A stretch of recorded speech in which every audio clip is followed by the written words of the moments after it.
Hey everyone, it's Pastor Joseph Harris here from Love Center Church and Connected to Love podcast. And I have the honor of being on this amazing platform with Papa Leif. It's an honor to have you and to be able to interview you. Wow. My goodness, what a blessing. Yeah, so everybody knows Papa Leif. He is, I call him the apostle of love, apostle of joy. Like, God uses you in just amazing and unique ways. And I think that having a platform like this to be able to have people see you in a different light or in a real way, it helps make people, respect you and honor you, I think, even more in what God has called you to do in this life. So thank you for allowing me to interview you today. It's my joy. Yeah. So let's start off with this. I love to ask this question. When would you say God became real to you?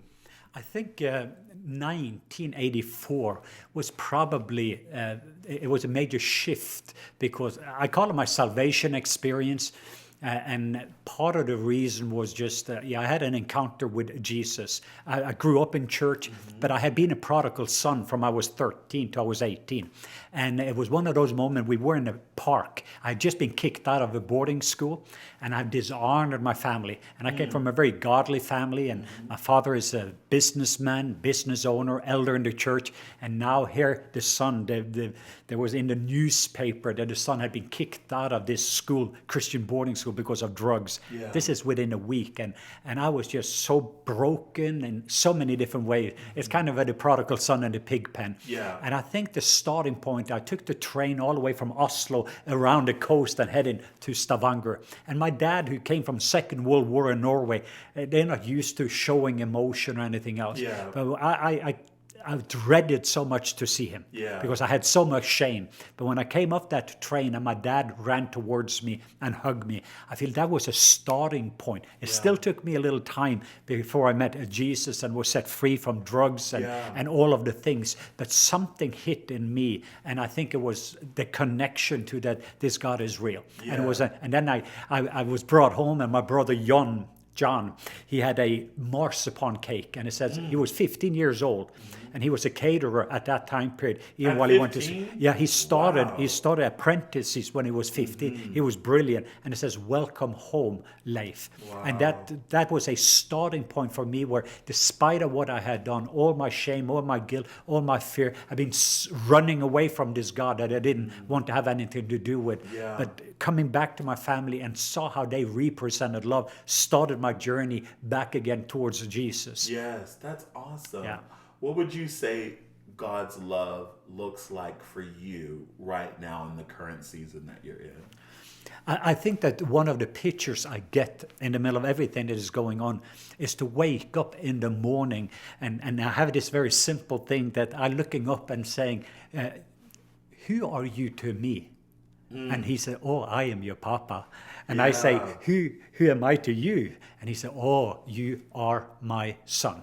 It's a kind of a starting thing that I've been playing with Papa God. But it's almost like this alignment, and it is to see the very pleasure of the Father towards me, that it is not based upon what I do or do not do. Exactly. Because when I see the pleasure of the Father there, I'm able to look at myself differently, and the way I look at you is differently. Yes. Everything is just changing. So I try to just start my day by saying, looking up, and I know myself as a father of four children, that how I'm looking at each one of them, despite of what they have done or whatever they struggle with, I just have that affection. And I use that as a picture towards Papa God. So I just realizing just that he's crazy about me. If God had a refrigerator, my picture would be on it. and if he had a tree, he would carve my name on it. That's kind of the picture that I have of him. And when I recognize that, it does something with me. Yes. I start the day. I maybe have a lot of struggles throughout the day. But I can say for the last 20 years, I have not had a moment where I question that God is love and how valuable I am. There's a lot of other things I've struggled. I have a lot of questions towards him and why things is happening the way it is. But I do not struggle with his goodness and his love. That is kind of an encounter that many people have heard of. My baptism of love just changed my view towards him. But that is so helpful for me. Before I walked out and demonstrated, I want to make sure and looking at the Father and saying, Papa, and he's saying, I knew that he was well pleased. Absolutely. And then even when I'm walking there, then what I can do is add value to other people because I have found my value in him. Yeah. And I'm not trying to find value in the wrong places. When I've been affirmed by my father, I don't have to look for the affirmation everywhere else. Absolutely. And that's kind of a simple picture that I have. Yeah. I'm looking up and he's like, oh, I'm your papa. And I'm like, oh, I'm your son. Yeah. And that thing starts my day. Yeah. That was going to be my next question too. What do you do on a daily basis to help you stay in real relationship with God? But you answered that. But like outside of conversation with God, what are some of the things that you would say from a practical standpoint that keeps you in that real relationship? I continue to always reach out. That's one thing. One is towards my spiritual father. It's just because I want to remind myself I'm a son. Yes. I'm a son of Papa God, but I also want to be a son because I have a leadership, I have apostleship, and I have many ships. Yes. And I want to make sure that sonship goes before all the other ship. That's because beautiful. that's when I am safe and you can be safe with me. Yeah. When I have some of those big ships going in front of sonship, I don't feel safe. And so I think in a practical way for me to remind, yes, I'm a son, but I'm also a friend of God. I'm also a leader, a papa, and different things. But all of those has to follow sonship. It does. So it's a practical thing. Another thing is when I'm experiencing a lot of struggles and just fight. Like one thing it would be practical would be financially speaking, we have some challenges. Of course. I'm making sure that I find somebody with need and I start to minister their need. Yeah. I love going. Sometimes I'm going into the project. Sometimes I call somebody up there that I know has a worse struggle. Right now I have a lot of pain because I tore a shoulder. But what I do is also I'm talking to people. Like I have one spiritual son, his name is Jason. You met him actually in Colorado. But he's blind all over. He was blown up in Iraq. And as a result of that, I mean, it's just horrific what he has been through. So I'm talking to Jason. I call Jason on the phone and we have a good conversation. And when I'm finished with that, I'm just so full of gratitude, even with some of my small things. Yes. So I'm making sure to reach out and love on other people. And some of the things that I would like to receive, I start by giving it because that gives me a capacity. So I'm making sure some drug addicts, there's alcoholics, but people that are needy in the society, I have an opportunity when I start to reach out there. I'm not saying I don't forget about myself, but I certainly position myself to receive more love and become more love because when I'm giving more love. So that's a practical thing I do in many different ways. That's beautiful. And I want to talk a little bit about, like, again, the climate of what's going on in our country. But before I do, I just thought about in a segue of what we were just discussing, one time, and I've told you this before, Leif is, of course, an amazing minister of the word, and the words that come out of his mouth are so beautiful and from a pure place from God. And one time, the first time I met you, I was serving at a church and serving you and your assistant at the time at a church. And that was in Baltimore. That was in Baltimore, yep. And as I was getting ready to serve them, they were coming in. It had been a long weekend, long conference, and I was feeling a little under the weather, stressed, tired, because I was doing that as well as leading worship. It was just a mess for me.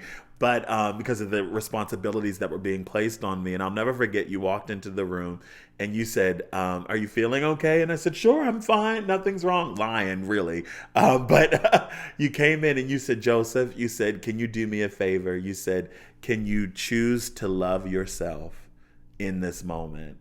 And I never forgot that. You said, can you choose to love yourself by resting, by saying no, by making a decision to say, okay, I can't physically or emotionally or spiritually be able to give out if I myself am not well enough to be able to minister that, pure, unbiased love that, that the Lord wants us to minister to other people. So my question to you in regards to that conversation, I ended up doing it. I ended up, I think, going on a cruise after you said that to me. I treated myself to love myself and to learn to rest. What would you say that you do? What are you doing in this current reality to choose of loving yourself, taking care of yourself. Yeah, I think that what I didn't realize, first of all, deception is very deceiving. Oh, absolutely. And I think that many of us, we think we are okay.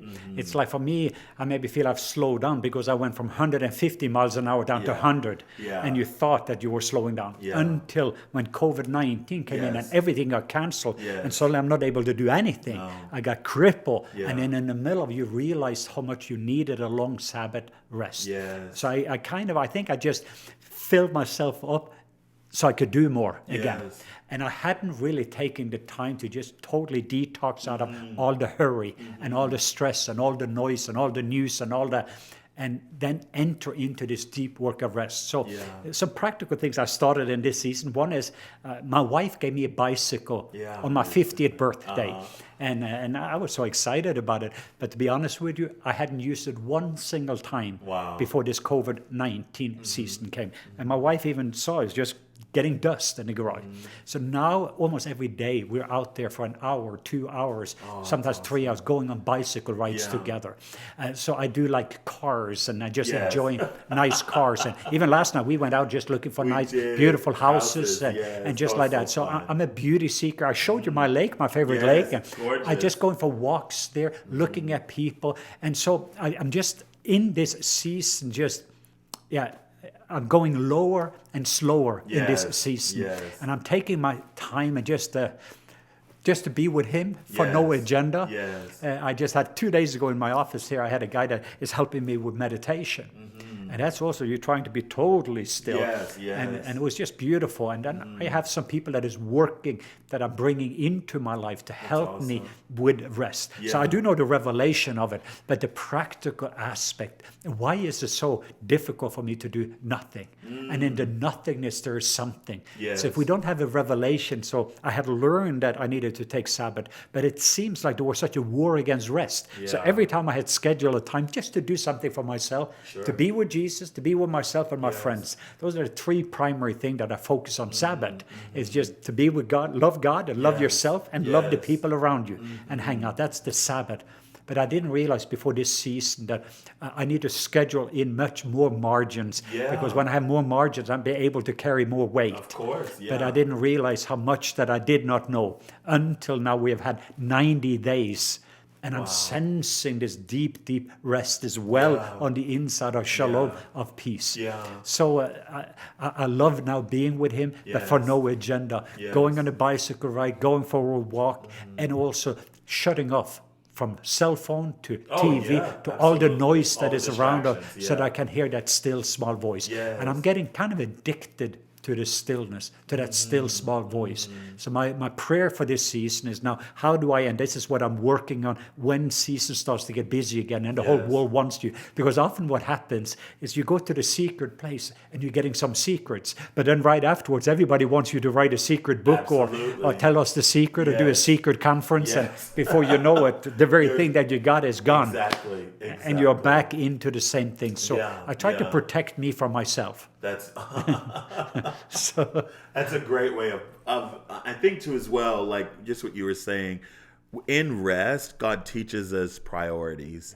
In rest, we're able to learn the value of what he's placing value on. And when the distractions and the responsibilities and anything else that we might have prioritized, like you said, getting back to the simple, still, small voice and placing that value as priority over everything else, then you realize everything else starts to fall into line, you know? That's beautiful. What would you say is, I love asking this question too, what would you say is the greatest lesson that you have ever learned and the lesson that you are currently learning now? I think that the greatest lesson I have learned is connected to receiving love. Very, very much. It's an incredible lesson of, I cannot give something I did not receive. And it's just position myself. It's almost like Papa has this whole ocean of love that he wants to release to me. And I think it was connected to a couple of experiencing I had. One of them, there was a radical Muslim leader in a room. And I still remember the first time I looked at him. I have a picture, and he is scary looking. And it was this, he did like this towards me, and you could sense the hatred he had towards me. And then my question is the love that I have towards him greater than his hatred towards me. And I knew I couldn't give something I didn't have. And it was just some of that pain of just realizing that the love in me was not greater. And that started a journey. But it was beautiful to watch as I said, Papa, let me love him the way that you love him. Yes. And something started to happen. I have a picture with his face into my face, the transformation that took place. And so I think that has become very, very important, is position myself just to receive the extravagant love of the Father. And then learning to love myself. I think I was very good at loving the world, but not loving myself. And the lessons right now is learning to love myself, learning to be able to say yes to me. I've thought about it for years, but I think in this season it's like a 2.0 version of it, where I'm just realizing again and again that it is okay for me to say no to a lot of things, to say yes to me, because I am very valuable. And if I'm going to add value to the people that are around you, I need to take care of this value. Absolutely. And so I think I'm in a season where I'm just enjoying now to enjoy myself. Yes. And out of that enjoyment, share it and spread it with the world. Come on. So I think that is also, I continue to be in that journey. You can't get me, you can go in the power, in the wisdom, in the glory realm, in so many different areas. I love so many different things. Yes. But if you have to make the main thing, it is just that simple, great commandment. And then out of that, the Great Commission flows. And that is now, I do want everyone in the world to know how good he is and how loved they are. And if that's when I'm marching with some people that is hurt and wounded, I want each one of them to know how good he is and how loved they are. And when I'm seeing the things, I think I have authority, and this was Bishop Joseph Garland that said, Leif, you have said that you only have authority over what you love. That's true. Bishop Joseph Garland also said, but Leif, you also have authority over what you weep over. And I just, from that moment on, I have been intentionally seeing from what I see on the television, what I'm hearing on the news, hearing the interview, seeing the funeral yesterday. I don't want to shut off what's taking place. I want to feel the brokenness in this nation. But it is not enough as a lamb to feel that. The second thing, I have to come in as a lion and to do something about it and roar. But it comes from the lamb's nature. It comes from the heart, because I'm loving people. And out of my love for this nation, out of my love, out of that, the justice is coming with a roar. Would you say that, what would you say, coming from that perspective of the place of taking on the feeling and the, not even from an emotional standpoint, not just from an emotional standpoint, but of course from a spiritual standpoint, just what you were saying about receiving that from that lamb's perspective and that standpoint, and then through that you come forward as that lion. What does that coming forward look like in this society right now, in this climate right now? Because there are a lot of people that are questioning, like, hey, do I protest? Do I do this? Do I say something? Do I not say something? What would you say God's shown you in regards to how we should be responding as believers in this time? I think that one of the things that came to me first, that was even when we were demonstrating, I knew it's going to be a painful thing. I had even people warning me to join the demonstrators. Several different reasons. One, they're talking about my shoulder. If there's a little violence, you're going to get hurt. And there were several other things. People, you're known as an ambassador of love, and now you're going to coming into these people. Black lives matter. Black lives matter. And we're reaching up a hand. Don't shoot. And for me to be there and marching with people and to do those things, I knew that I have a lot of my friends, a lot of the people that I love out there that will not understand that side of me. Of course, But before I went in among the crowds and joined them in it, I had already felt their pain and brokenness. So I had first sensed and felt, but the next moment I could no longer be still. I believe that it was not enough for me to say, I'm not a racist. Everyone in the world knows that Leif is an ambassador of love. But the second aspect, I felt that the Father said, well, now what are you going to do with it? And at that moment, when there's injustice, so if the enemy attacks one of us, he attacks all of us. What happened with George Floyd, that became personal for me. And there's no different if you did it to my family and you did it to him, when I realized that. And then I realized that I need to stand up for it. I need to stand up for my future grandchildren, Yes. and I need to make a roar out into the ear that enough is enough. We're not going to allow that to happen. That's right. We're not going to see this abuse continue. Yeah. And so I certainly going in the next moment and roar, but I don't come from an anger and fear. I'm coming from a place of love, that I love people so much that I'm willing to give my life for Yes. people. I'm willing to put my life on stake, and I'm willing to make my voice be heard. Yeah. If I lose financial support, if Yeah. I lose something, Right. but the lion in me saying that now is the time to roar and roar globally. And I've done it when persecution came against Muslim. I've done it if it was against Christian, the persecuted church. And now the time for me is to do it in America, and especially to my black brothers and sisters. And I used to say a simple statement. I used to say, well, all lives matters.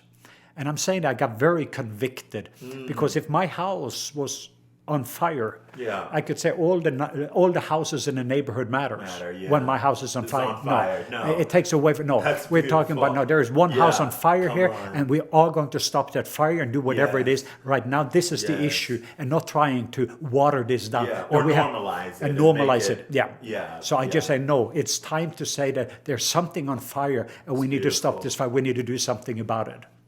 That's awesome.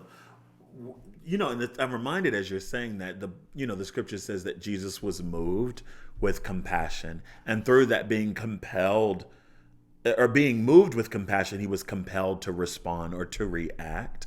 And I was even just talking to a friend of mine last night, dear friend, because she was expressing some of the same frustrations, and I'm praying that she'll be able to listen to this podcast and get her answer, with that. But it's literally just what you said, coming out of that space of being compelled by God's love inside of us to respond and to react to what's going on in a loving way too, as well, in a way that doesn't look like, like we were talking about earlier, rioting and vandalism and, all of those things like that, which comes from, would you say, an orphan spirit. And I loved what you said yesterday when we were talking at your house.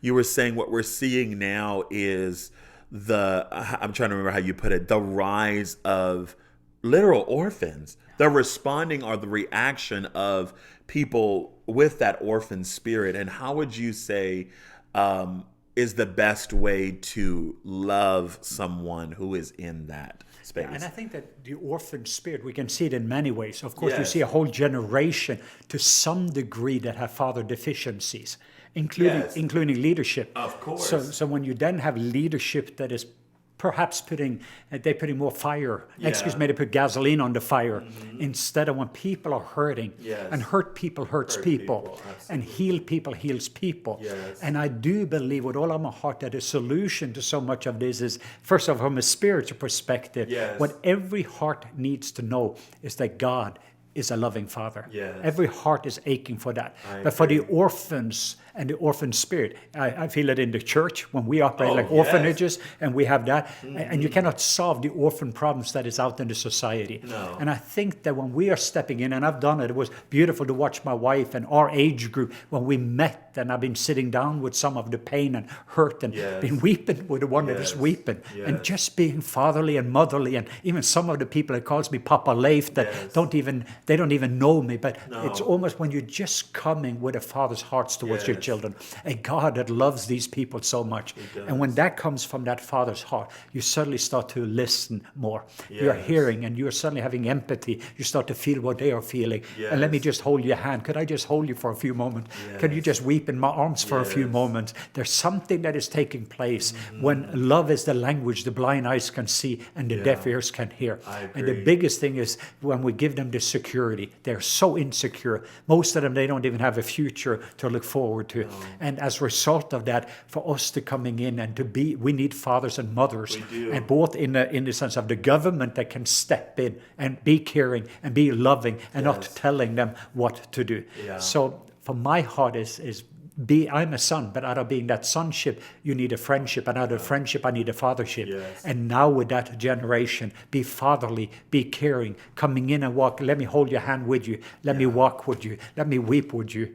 And when you're being abused by the bullies Yes. in the society, we're coming against the bullies Yes. together. Yes. And I'm going to be there to protect you if I can from the bullies. And I'm willing to take even some of the harshness that the bullies are And I'd rather take that so that you don't have to take that. That's Absolutely. being fathers and mothers in this season. Yeah. And I think too as well, it's learning to value, as like hearing that from a son perspective, it's learning to value what mothers and fathers are saying right now. Sometimes I think even in this climate, I love that people are reaching out to me, just because I'm African American. I understand they want that perspective. But at the same time, like even being here with you and Mama Jen, I'm on purpose wanting to sit and listen to what the perspective of a mother and a father looks like in this society, in this situation. So it's not just, having the ability to go out and speak and to say, no, what am I doing to intentionally listen during this time?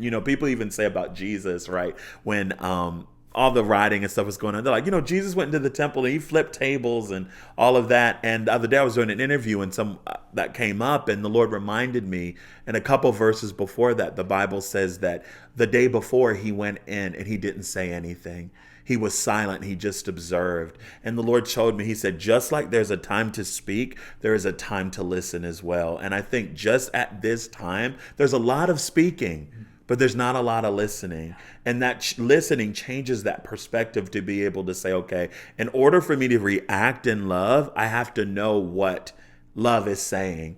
And love speaks not only just directly to me, but he speaks through you. He speaks through relationship. He speaks through, again, that mother and father relationship. So from a son perspective, that's kind of how I'm coming into this. It's like, okay, and I want to encourage everyone that's listening and that's watching to remember to place value on the relationships that God has actually given you, because in that you learn and you're able to receive and encounter real love and how God wants you to react and respond in a situation. And I think it is like very this. clear that this big crisis brought these two storms that is going after the identity. The biggest question is, who are you in the middle of it? And the enemy is coming with an identity theft. He's coming to kill, steal, and destroy. Absolutely. That's the devil. So we need to know who the devil is. And then Jesus came to give people life and life more abundantly. That's what we represent in the middle of it. So I don't want to listen to the devil. And I don't want to roar with a wrong roar, because the enemy is roaring right now, but it is coming from a whole different roar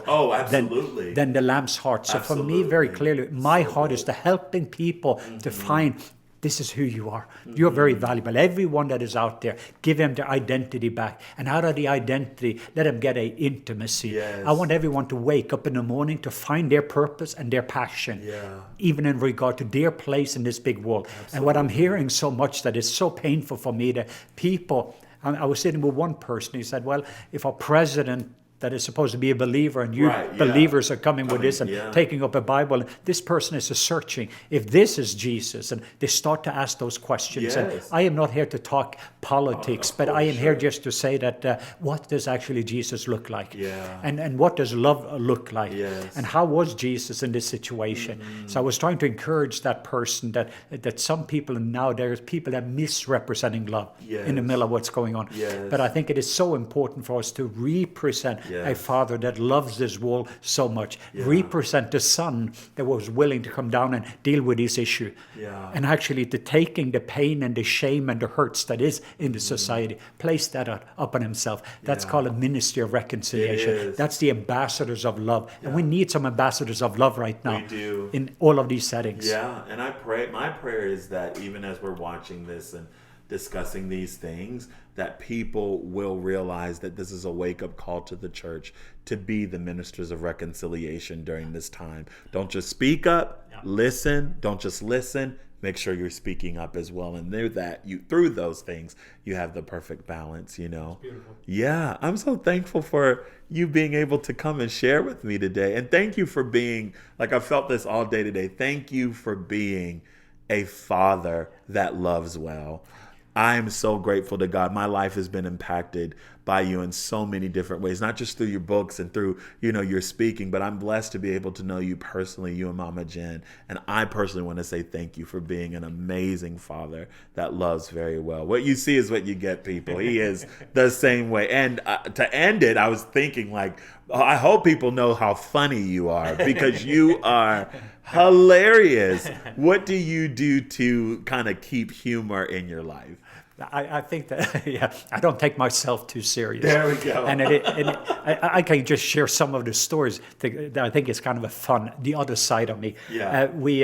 When I came to the Philippines, and I'm kind of the apostolic leaders, and the leadership team there had seen Bill Johnson, Randy Sure, Clark, yeah, and myself. yeah. So that's kind of the one they knew, the one on the stage, that's who they have met. Right. And I'm coming all the way to the Philippines, and I've become a spiritual papa Yeah. to this movement. And we were just standing there in an airline. We were going to fly. And so what we did was, I suddenly saw a group of Korean was standing around, and they were like, and then finally they all tapped them on the shoulder. Yeah. They were wondering, who are you among these Asians? Yeah. And they looked at me and I said, oh, that's my boyfriend, I said. And all these 5 Koreans that was around, they said, and all 5 of them, all 5 pointed and said, whoa, whoa. And then when we got to Boracay, the place where we were going to have vacation, we got this henna tattoo, me and the Filipinos together, of an eagle. But we just went out and we did, because I say life comes before ministry. It does, and yes. when we get together, we laughed, but they were so shocked because they kind of saw me up here. Sure, yeah. And then over the period of times when we were together, from me washing their feet in front of 700 leaders, because I knew they thought, oh, he is a father, the hierarchy. And I knew that I had to show them a different way of leadership. So in front of all those 700 leaders in the Philippines, I went and I took off the shoes of Almira and Paul. Wow. And in front of and people started to weep all over the place because they started to see, they were thinking like, I'm a mentor when I'm a papa. Yes. Now here, let me show you what this looks like. Yeah. Many times you have a problem, this is what I am. So we laugh together, but also we weep together. When they have something that is broken, I'm broken together with him. Yes. And so this has kind of I have to laugh. I have to keep the joy. Yes. And I do a lot of crazy things. Yes, you do. A lot of wild things. I love it. Yeah. To know Leif is to love him. And I love you so much. And again, thank you for being a father who loves well. I'm so grateful to God for you. Thank you. Oh, Mom, you look just alike. Thank you guys for tuning in today. We just pray that God continues to bless you and cause His grace to be made manifest in every part of your life. Remember to go out and encounter God as real today. We love you guys. Thank you.